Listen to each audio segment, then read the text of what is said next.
Kitchen की एक cabinet हम खोलते हैं। जैसा कि ये कैबिनेट है, उसमें बर्तन वगैरह रखे हुए हैं। तो और जिधर भी आपके कॉकरोचेज हैं तो आपने ऐसे ले लेना है, ये देखिए, और इसको आपने इस तरह स्टिक कर देना है। बिस्मिल्लाहिर्रहमानिर्रहीम, अस्सलाम वालेकुम। कैसे हैं व्यूअर्स, मेरी यूट्यूब फैमिली कैसी है? उम्मीद करती हूँ सब खैरियत से होंगे, अपने घर में आबाद और खुश होंगे। और जैसा कि मेरे व्यूअर्स सब जानते हैं कि मैं जो है कुकिंग की चीज़ें भी आपसे शेयर करती हूँ और रेमेडीज़ भी आपसे शेयर करती हूँ। तो और जो है कोई भी कोई बेनिफिशियल चीज़ हो जिससे कि मुझे पता हो कि मेरे व्यूअर्स को और मैंने वो आजमाई भी हो और पता हो कि आप लोगों को भी इससे फ़ायदा हो सके, तो मैं कहती हूँ कि शेयर कर दूँ, क्योंकि शेयरिंग इज़ केयरिंग। और जो है शेयर करना अच्छी बात होती है। बचपन से हम लोग ये बात सुनते आए हैं कि शेयर करना अच्छी बात होता है, अच्छी बात होती है। सॉरी, थोड़ा सा पठानों वाला स्टाइल हो गया था, माफ़ कीजिएगा।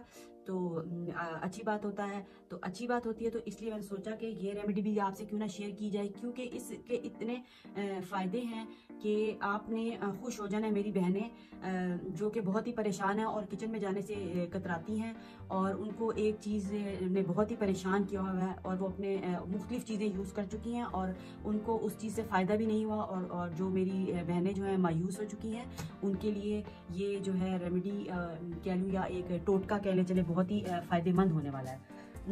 तो मैंने आपसे अपनी एक खुशी भी शेयर करनी है जो कि मुझे आपकी तरफ से ही मिली है। तो इंशाल्लाह वो भी मैं जल्द शेयर करूंगी अपने व्यूअर्स से। और मैं अपने व्यूअर्स का शुक्रिया अभी भी अदा करती हूँ, और जब मैं खुशखबरी शेयर करूंगी तो उस वक्त भी मैंने शुक्रिया अदा करना है। तो आपने सोचना है और मुझे बताना है कि वो खुशखबरी क्या हो सकती है। तो कमेंट्स में प्लीज़ मुझे बताएं कि वो खुशखबरी क्या हो सकती है जो कि मुझे आपकी तरफ से मिली है। तो व्यूअर्स आपने ज़रूर बताना है, ठीक है? तो चलिए आइए इस टोटके को शुरू करते हैं। और जो मेरी बहनें बहुत परेशान हैं किचन में जाने की वजह से, तो आज उनकी परेशानी दूर होने वाली है। बहुत ही छोटा सा टोटका है, पर ये है, इसकी कीमत जो है वो लाखों में है, जो कि मैं आपको मुफ्त ही प्रोवाइड करने वाली हूँ। तो आइए, ले जाइए और लूट लीजिए। तो चलिए आइए शुरू करते हैं। देखिए कितनी आम सी चीज़ें पड़ी हुई हैं, पानी जो हमने पूरी ज़िंदगी इस्तेमाल किया और बहुत ही इसकी अहमियत है। तो पानी इस्तेमाल होने वाला है। और ये मैदा है, मैदा नहीं है, मैदा है, मैदा, ठीक है? मैदा तो हमारे अंदर मौजूद है और ये है मैदा, खाने वाला मैदा, ठीक है? और ये है बोरिक एसिड, और इसमें भी बोरिक एसिड ही है। ये बंद डिब्बी है, ये मैंने आपको चेक करवानी है। ये देखें, बोरिक एसिड किसी भी आपको केमिस्ट की शॉप से मिलने वाला है इजीली। बहुत ही छोटी सी चीज़ है, बहुत ही फ़ायदेमंद है। ब्यूटी की भी जो है वो चीज़ों में इस्तेमाल होती है। एक केमिकल टाइप चीज़ है और एंटी बैक्टीरियल और एंटीसेप्टिक और एंटी फंगल भी है, तो इसके बहुत ज़्यादा फ़ायदे हैं। तो इसका आज मैं आपसे एक टोटका शेयर करने वाली हूँ, ठीक है? ये मैदा ले लिया। सेकंड जो चीज़ जाने वाली है, इसमें बोरिक एसिड आपने शामिल करना है। ये 4 से तकरीबन 3-4 चम्मच जो हैं, जितनी आपको रिक्वायरमेंट है उसके मुताबिक आप ले सकते हैं, ठीक है?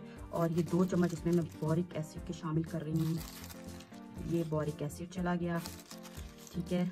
और ये चला गया पानी। इसको जैसे हमने आटा गूंथते हैं ना, वैसे इसको हमने बस इसका एक लेप सा बनाना है, ठीक है? इस्तेमाल किस लिए होना है कुछ को तो समझ आ गई होगी कि किस लिए इस्तेमाल होने वाला है ये, ठीक है? ये हमारा जनाब इस्तेमाल होने वाला है, एक पेस्ट इसको हमने बनाना है, पेस्ट की फॉर्म देनी है ताकि ये इजीली जो है वो चिपक सके। अब कहाँ पे चिपकाना है इसको, ज़रा मुझे आपने कमेंट्स में भी बताना है कि इसको कहाँ पे चिपकाना है, ठीक है? ये बन गया हमारा एक पेस्ट टाइप बन गया और मसला हो गया हल। इस मसले की वजह से हम बहुत ही परेशान थे और हम खर्चे के बगैर उसको हल भी करना चाहते थे। तो वो मसला बिल्कुल ही इजी अब हमारा हल होने वाला है और किचन होने वाला है हमारा नीट एंड क्लीन। तो ये आपके कॉकरोचेस के लिए, जो कॉकरोचेस की वजह से किचन में परेशान हैं, वो मसला बिल्कुल हल हो जाएगा इंशाल्लाह व ताला। और ये आपने अपनी कैबिनेट्स के अंदर जहाँ भी ऊपर की कैबिनेट्स और नीचे की कैबिनेट जहाँ भी कॉकरोचेस है, वहाँ पे आपने इनको जो है, जैसा कि ये आपकी कैबिनेट है, मैं आपको बताती हूँ। चलें किचन में चलते हैं, वहीं पे आपको डेमो दे देती हूँ। तो आए किचन में चलते हैं। चलें जी, तो किचन में आ चुके हैं। तो किचन की एक कैबिनेट हम खोलते हैं। जैसा कि ये कैबिनेट है, उसमें बर्तन वगैरह रखे हुए हैं। तो और जिधर भी आपके कॉकरोचेज हैं तो आपने ऐसे ले लेना है, ये देखिए, और इसको आपने इस तरह स्टिक कर देना है। ये देखिए, ये तो भी ताज़ा है, तो इससे आपने चम्मच से या जिस भी चीज़ से आप करना चाहते हैं इसकी एप्लीकेशन इस तरह कर दें। बाद में जब ये सूख जाएगा और कॉकरोचेज आपके भाग जाएंगे तो आपने उतार देना। इसी तरह सब खानों में लगाए, वो देखिए वो ऊपर मैंने लगाया, सूख चुका है। और कॉकरोचेस यकीन करें कॉकरोच भी नहीं, इसी तरह आपने जो है सब अपनी कैबिनेट्स में ऊपर और नीचे आपने सारे खानों में इसी तरह एप्लीकेशन इसकी कर देनी है। थोड़ा थोड़ा सा लगाते जाएं कैबिनेट में, और इससे क्या होगा कि सारे जो है कॉकरोचेस भाग जाएंगे। ये देखिए ये मैंने किया हुआ है, और वो आगे थोड़ा सा आगे करके दिखाऊं, वो देखिए वो आगे भी वाइट लगा हुआ है और वो सूख चुका है मेरा। और ऊपर दिखा, वो देखिए ये ऊपर वाइट आपको नजर आ रहा होगा, वो हल्के हल्के से लगाए हैं। और जो है कॉकरोचेस एक भी कॉकरोच नहीं है, शुक्र अल्हम्दुलिल्लाह। तो वो छोटे छोटे से कॉकरोचेस आ गए थे, वो आ ही जाते हैं चीज़ों पे, तो क्या हुआ कि वो सब ख़त्म हो चुके हैं और किचन अब बिल्कुल जो है वो कॉकरोचेस से पाक हो चुका है। तो वीडियो अगर आपको पसंद आती है तो चैनल को लाइक कीजिए और वीडियो को शेयर करें और लाइक करें, बेल आइकन का बटन दबाएं। शुक्रिया, अल्लाह हाफिज़।